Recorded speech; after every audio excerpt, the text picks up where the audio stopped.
সাম্প্রতিক সময়ে বাংলাদেশের বিভিন্ন জায়গায় হালকা কাঁপুনি অনুভূত হচ্ছে প্রায়। ঢাকা, চট্টগ্রাম, সিলেট, ময়মনসিংহ কোথাও 4 কোথাও 5 মাত্রায় ছোট বড় কম্পন হয়েই যাচ্ছে। অনেকেই ভাবছেন এটা কি সাধারণ নাকি কোনো বড় বিপদের ইঙ্গিত আসছে। আসলে এর পিছনে যে গল্পটা লুকিয়ে আছে সেটা শুরু হয় পৃথিবীর সবচেয়ে বড় মহাদেশ আফ্রিকা। ধীরে ধীরে এটি 2 টুকরো হওয়ার মধ্য দিয়ে, এবং এই প্রক্রিয়ার সাথে বাংলাদেশের ভূমিকম্পের একটা গভীর সংযোগ আছে। তাহলে চলুন খুঁজে দেখি ঘন ঘন ভূমিকম্প হওয়ার আসল রহস্যটা কি, বারবার কেনই বা ভূমিকম্প হচ্ছে, কি ঘটছে এই মাটির নিচে, আর কি আছে মানব জাতির ভাগ্যে। গত 23 নভেম্বর ইথিওপিয়ার দানাকিনা অঞ্চলে হাইলিক নামের একটি আগ্নেয়গিরি হঠাৎ করে ফেটে পড়ে। প্রায় 12,000 বছরের ইতিহাসে এই প্রথম এই আগ্নেয়গিরি হঠাৎ জেগে ওঠে। বিস্ফোরণ এতটাই প্রচণ্ড ছিল যে কয়েকশো কিলোমিটার দূর থেকে মনে হচ্ছিল যেন বিরাট বোমা ফেটেছে। আকাশে ছাইয়ের মেঘ উঠেছিল প্রায় 500 ফুট উঁচুতে।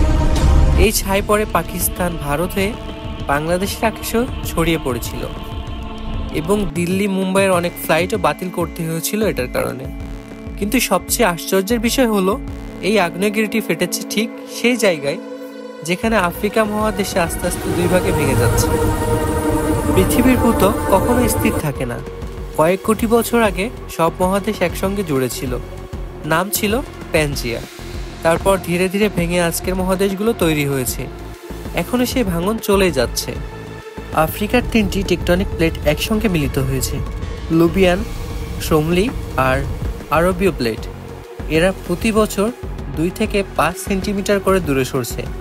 ফলে লোহিত সাগর থেকে মোজাম্বিক পর্যন্ত প্রায় 6,000 কিলোমিটার লম্বা একটি ফাটল তৈরি হয়েছে। এই ফাটলের নাম ইস্ট আফ্রিকান রিফট।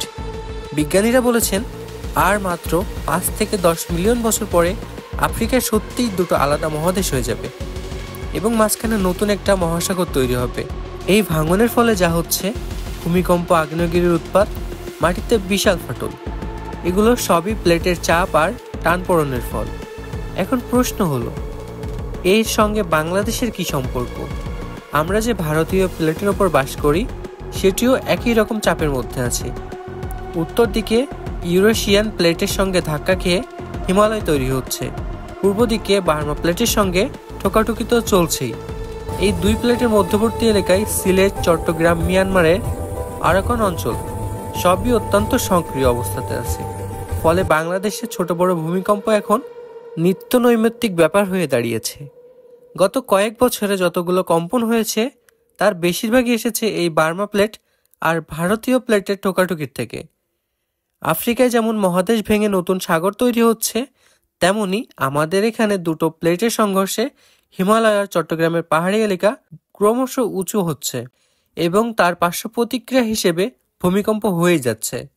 অর্থাৎ পৃথিবী যেভাবে নিজেকে নতুন করে গড়ছে তারই একটা জীবন্ত উদাহরণ আমরা প্রতিদিন অনুভব করছি আমাদের পায়ের নিচে। তাই পরের বার যখন ঢাকায় কিংবা সিলেটে হালকা কাঁপুনি অনুভব করবেন, তখন মনে রাখবেন এটা কোনো সাধারণ ঘটনা নয়। এটা পৃথিবীর সবচেয়ে বড় মহাদেশ ভাঙার গল্পের একটা ছোট্ট অধ্যায়, আর আমরা সেই গল্পের একটা জীবন্ত সাক্ষী। ভিডিও ভালো লাগলে একটি লাইক করুন এবং চ্যানেলটি সাবস্ক্রাইব করুন।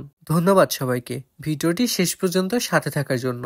দয়া করে সুস্থ থাকবেন, ভালো থাকবেন, ভূমিকম্পের আতঙ্ক থেকে নিজেকে সুরক্ষিত রাখবেন। আল্লাহ হাফিজ।